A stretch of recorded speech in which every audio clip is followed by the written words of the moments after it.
Pour la modulation d'amplitude, c'était évident.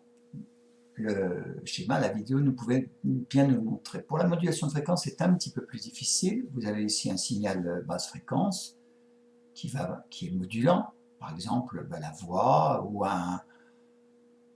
ou une onde, enfin une note qui varie. Voilà. Vous avez ici l'onde porteuse.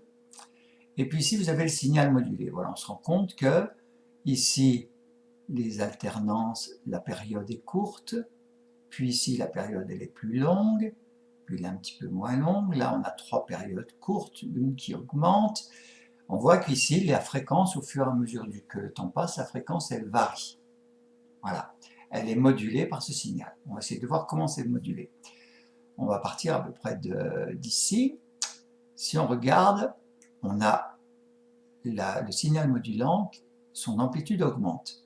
Et là, on se rend compte qu'à partir de là, les alternances, enfin, la période est courte, donc la fréquence est plus élevée. Puis à partir de là, l'amplitude diminue. Et on se rend compte qu'ici, la période est beaucoup plus grande, donc la fréquence a diminué. Puis à nouveau, vous avez une fréquence qui augmente. On augmente. Puis elle diminue à nouveau. On diminue. Puis elle augmente. C'est très resserré. Puis elle diminue. Donc on se rend compte qu'en fait la fréquence de l'onde modulée, elle varie, la fréquence elle augmente ou elle diminue en fonction du signal qui la module.